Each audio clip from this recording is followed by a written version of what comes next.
Can you please state your name and your position here at Harbor House? My name is Dee Pilkerton, and I'm the Outreach Coordinator for Harbor House of Louisville. What does your organization do? Who do they primarily help? Okay, we serve adults with developmental disabilities.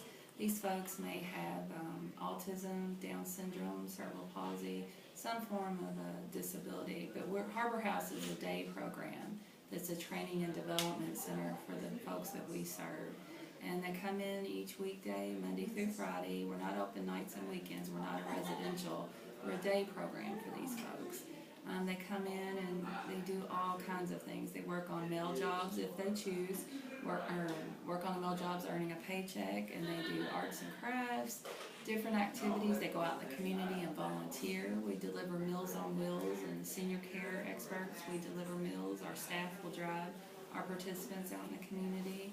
We have 2 wheelchair accessible vans where we can take our participants out and be involved.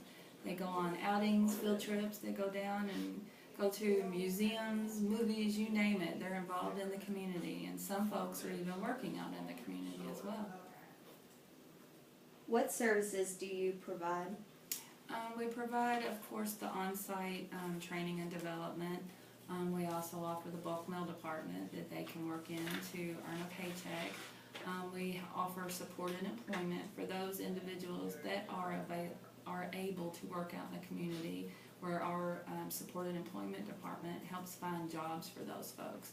And they're not just the average McDonald's jobs. There's all kinds of jobs that they're working on in the community and being employed and doing very well. We also offer case management. We have a case manager right beside us right now. She works on so many different things for Harbor House's participants. Some of her folks that she serves are not necessarily participants at Harbor House. She helps lots of different folks all throughout the community. But those are just a few. We also offer respite services for families. So if they have weekends they like to get away, we have a respite house down Dixie Highway or down Lower Hunters Trace, and they can have nights, the weekends, where they can stay and have a staff member stay with their loved one. So it's really nice. What is the most difficult part of your job? Oh gosh. That's a good question. I don't know. The most difficult part, it's not really difficult. I guess the only thing I've found difficult is what I talked to you guys about is we feel like our participants are our own family, and you grow close to them over the years, and unfortunately we've lost a few, and that's been extremely difficult, losing people you really love and you care about. That's been hard. What do you feel is the least understood thing about the people you serve or about your organization? Couple things. We feel like Harbor House is a hidden treasure. A lot of folks don't know who Harbor House of Louisville is.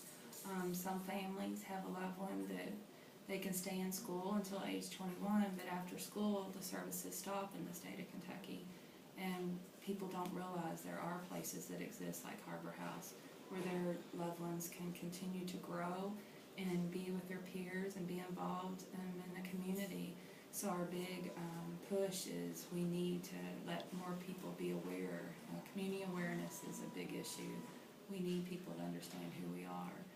I guess, I don't know, I think more and more people need to be engaged.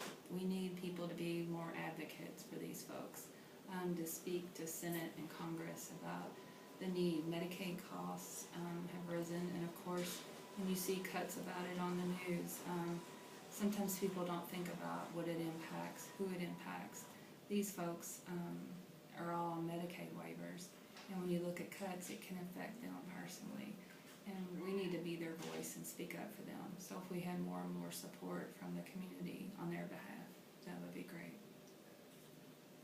What do you think might help people better understand this? To come in and take a tour.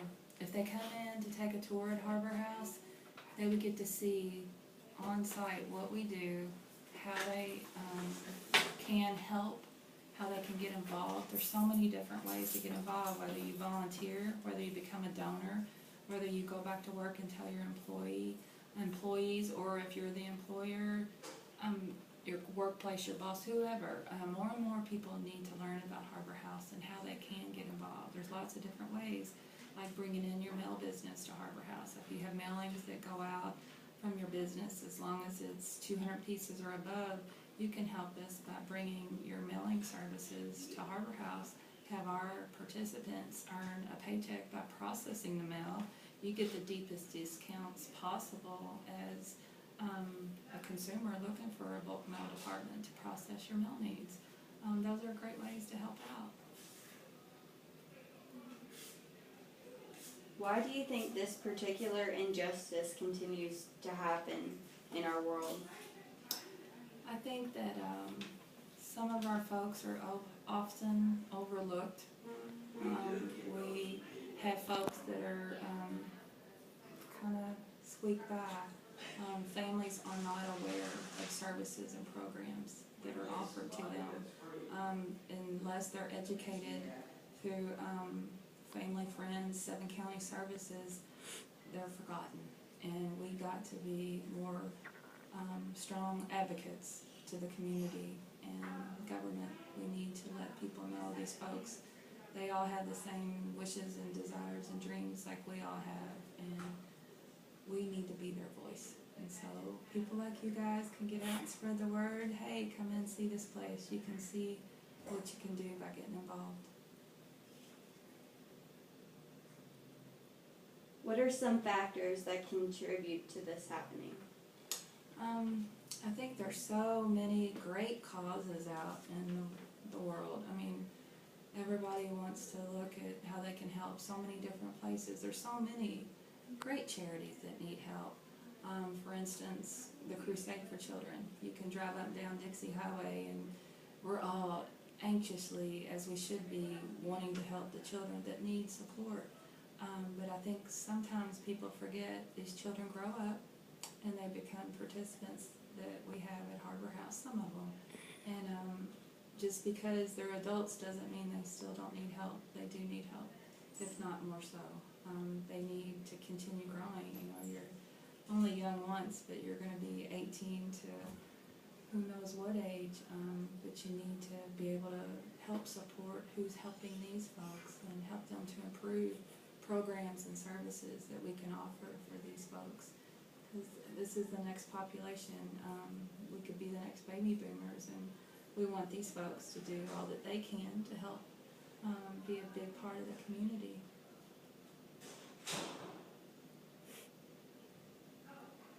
Who do you feel has the power to change the situation? I think anybody can have the power to change the situation. From the students up to the senior citizens in the community.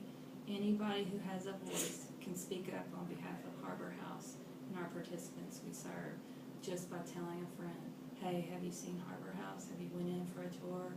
Have you learned what they're doing over there? Have you seen the great things they're doing? Anybody can make a change just by speaking up. In our class, we have discussed the difference between direct action and social action. Explain the difference to them. Oh, I'm sorry. I guess